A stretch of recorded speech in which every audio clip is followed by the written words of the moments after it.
Assalamualaikum warahmatullahi wabarakatuh. Anda bersama saya lagi, Sehistrozi dalam e-tuition subjek apa? Subjek apa lagi kalau bukan subjek sejarah. Okey, apa yang kita nak belajar pada hari ini? Okey, hari ini kita akan sambung lagi mengenai topik yang saya dah bincangkan dalam video-video sebelum ini, iaitu mengenai nasionalisme. Dan video sebelum ini saya dah terangkan mengenai beberapa negara nasionalisme yang berlaku di beberapa negara di Asia, dan hari ini kita akan sambung lagi mengenai beberapa lagi negara di Asia. Okey, so tanpa melengahkan masa lagi, jom let's go. So kalau korang tengok slide yang seterusnya, Mesir ataupun kepada ketika zaman kerajaan Turki Uthmaniyah. Okey, apa yang berlaku di Uthmaniyah ini? Apa pula bentuk penindasan yang berlaku terhadap mereka? Kita akan tengok. Okey, yang pertama kalau kamu tengok dekat situ, dia tak terangkan kat situ tapi saya terangkan sedikit. Dekat Mesir ataupun dekat kawasan Timur Tengah, okey, kerajaan-kerajaan Mesir, Uthmaniyah dahulu, mereka juga mengalami masalah penjajahan dan juga pengaruh daripada barat. Maksudnya pengaruh atau penjajahan barat ini, iaitu British, ini sangat kuat dekat Mesir ataupun kerajaan-kerajaan Timur Tengah ini. Di situlah di mana orang-orang ataupun pemerintah di Mesir ini mula merasa bimbang akan pengaruh-pengaruh daripada pengaruh-pengaruh barat yang negatif yang masuk ke dalam negara mereka. Dan sebabkan itulah munculnya dua tokoh nasionalisme, nasionalisme iaitu Syed Jamal al-Din al-Afghani dan juga Sheikh Muhammad Abduh. Ini adalah wajah mereka. Mereka berdua, mereka inilah yang telah mewujudkan satu fahaman, satu gerakan yang dikenali sebagai gerakan Islah. Apa ini gerakan Islah? Ianya digelar sebagai gerakan pemulihan Islam. Sebab apa? Sebab pengaruh-pengaruh barat ini telah masuk ke dalam masyarakat di Mesir. Orang-orang Mesir ni mula, orang kata, meninggalkan ajaran-ajaran agama Islam dan mula terpengaruh dengan ajaran-ajaran negatif daripada barat.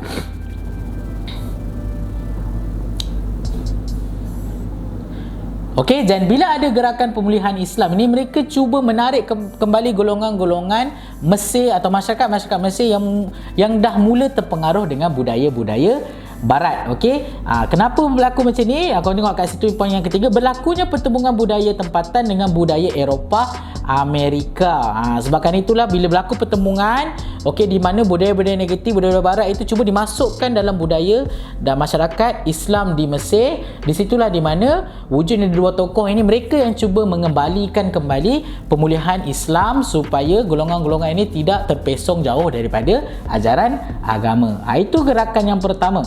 Gerakan yang kedua adalah gerakan Pan-Islamisme. Pengasasnya masih daripada orang yang sama, iaitu Syed Jamal al-Din al-Afghani.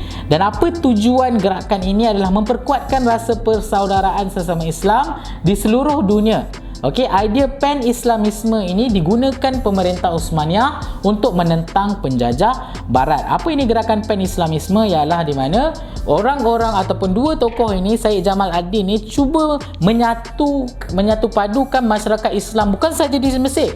Dia cuba menyatukan, cuba mendapatkan sokongan daripada masyarakat Islam di luar negara. Okey, sebab dia tahu dekat luar negara banyak lagi masyarakat ataupun masyarakat lain daripada negara lain yang beragama Islam. Jadi dia cuba membawa orang kata gerakan Islah ini ke luar negara. Okey, sebabkan itulah nanti korang akan belajar di mana wujudnya gerakan Islah di tanah Melayu. Macam mana tiba-tiba gerakan Islah dekat Mesir ni boleh wujud pula dekat tanah Melayu? Sebabkan apa? Sebabkan ada gerakan Pan-Islamisme ni. Di situlah di mana orang-orang dekat tanah Melayu pun belajar mengenai gerakan Islah dan cuba mengambil konsep-konsep gerakan Islah ni diterapkan dalam masyarakat Melayu di tanah Melayu. Dan itulah mengenai cerita nasionalisme di Mesir. Okey? So, kalau korang pergi ke slide saya yang seterusnya, korang akan tengok kita daripada Mesir kita fly pergi ke Jepun. Apa pula yang berlaku dekat Jepun ni? Kita akan tengok Jepun ni kena tindas dengan siapa pula. So kita tengok, okey. So dekat Jepun ni kalau korang tengok, dia pelik sikit tau dekat Jepun ni. Semangat nasionalis Jepun wujud akibat kesedaran untuk mencapai kemajuan bagi mengelakkan ancaman penjajahan barat. Kenapa saya kata dekat Jepun ni dia pelik sikit?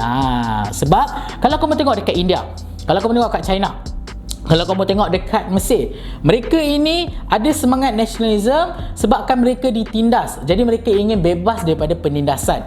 Okey, tetapi Jepun sebelum mereka ditindas oleh penjajah, mereka dah tahu, okey, kebanyakan negara dekat dunia dah mula dijajah oleh penjajah.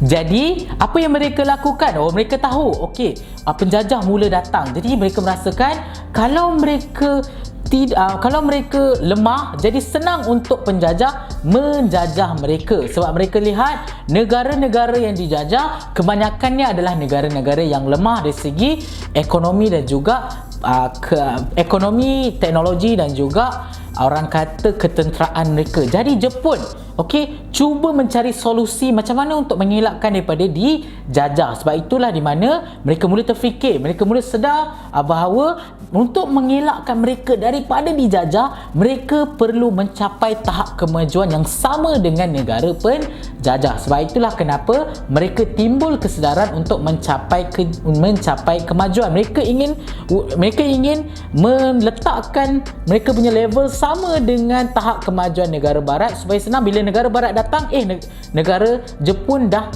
maju. Jadi dia susah untuk dia menjajah. Pengasas gerakan ini atau pengasas kepada kesedaran mencapai kemajuan ini dikenali sebagai Mikado Meiji. Merupakan seorang Maharaja Mikado Meiji, dan itu adalah dalam slide saya itu adalah gambar beliau. Beliau inilah yang menyedarkan rakyat-rakyat bahawa kita sekarang belum dijajah, tetapi insya-Allah contohnya lah kan, soon kita akan dijajah, tapi untuk mengelakkan kita semua dijajah, kita perlu mencapai tahap kemajuan yang sama dengan negara barat, barulah kita boleh elak daripada dijajah. Dekat situlah beliau telah melancarkan gerakan pemulihan Meiji. Apa ini gerakan pemulihan Meiji? Gerakan pemulihan Meiji ini adalah satu gerakan di mana mereka masyarakat Jepun ni cuba orang kata mencapai tahap kemajuan. Mereka cuba mencipta teknologi, mereka cuba menjadi masyarakat yang maju, cuba bina kilang, bina robot, bina ini dan sebagainya, bina tentera, bina senjata yang hebat-hebat sama macam barat, supaya nanti bila barat datang, mereka dah sama level dengan barat, jadi susah barat untuk menjajah mereka. Dan penekanan dilakukan terhadap pemodenan mengikut model barat. Jadi Mikado Meiji ini cuba melihat, orang barat mereka maju sebab apa? Apa mereka buat? Apa yang mereka lakukan?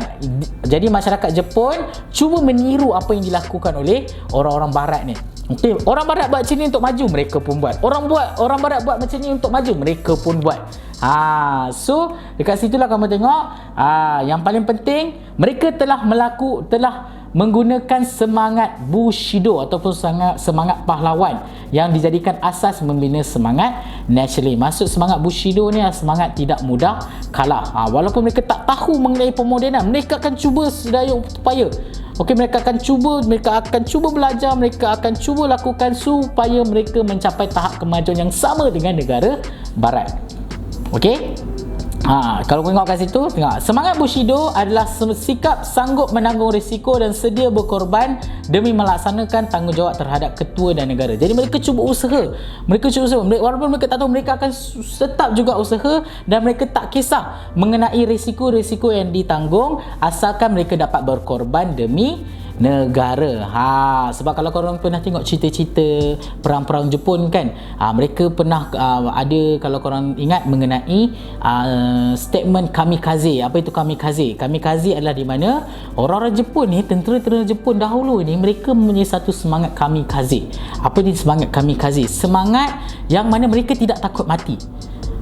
Mereka tidak takut mati asalkan mereka dapat berkorban, mereka dapat berjasa demi negara. Sebab itu pada zaman dahulu, siapa yang jadi askar Jepun, mereka sanggup melakukan serangan terhadap serangan terhadap musuh, walaupun serangan itu pada akhirnya akan menggadaikan nyawa mereka. Sebab apa? Sebab mereka lebih sayangkan negara daripada diri mereka sendiri. So, dan disebabkan oleh desakan ekonomi, bila mereka dah berjaya mengelak daripada dijajah oleh barat, Jadi mereka merasakan mereka dah berjaya sebab mereka dah maju. Level mereka merasakan level mereka sama dengan negara-negara barat, sama dengan British, sama dengan Perancis, sama dengan Jerman dan sebagainya. Okey, dan disebabkan desakan ekonomi dan juga nasionalis ataupun semangat yang sangat mendalam dalam mencintai negara ini, ataupun kita panggil sebagai nasionalis melampau, telah menyebabkan Jepun ini merasakan bahawa mereka perlu mula melakukan imperialisme di Asia. Apa itu imperialisme? Iaitu penjajahan. Kenapa mereka ingin melakukan penjajahan? Sebab mereka dah merasa diri mereka hebat. Level mereka, level kemajuan ataupun pemodenan mereka dah sama dengan negara-negara barat. Jadi kenapa mereka nak duduk diam pula? Negara mereka dah hebat. Okey, dan mereka adalah antara ataupun salah-satunya negara Asia yang paling hebat pada zaman dahulu. Okey, jadi mereka merasakan why not? Sebab dia dah hebat, dia pula yang melakukan penjajahan dekat negara-negara Asia. Sebab negara-negara Asia pada ketika itu semua lemah. Jadi dia je yang hebat, jadi dia merasakan dia yang perlu melakukan imperialisme. Okey, dapat dekat situ? Okey, sampai di situ saja video saya pada hari ini. Video ini ada sambungan lagi tau. Dia ada sambungan lagi, beberapa bahagian lagi. So, apa yang kita dah belajar setakat ini adalah saya dah terangkan mengenai peristiwa-peristiwa nasionalisme yang berlaku di Asia. Korang dah tengok dalam video sebelum ini mengenai India, mengenai China. Lepas tu hari ini dalam video ini saya dah terangkan mengenai Turki Uthmaniyah dan juga di Jepun.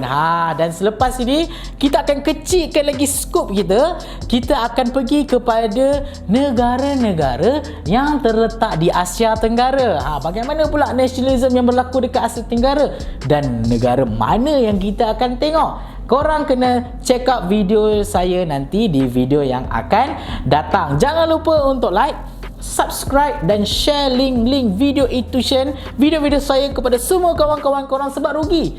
Percuma untuk korang belajar.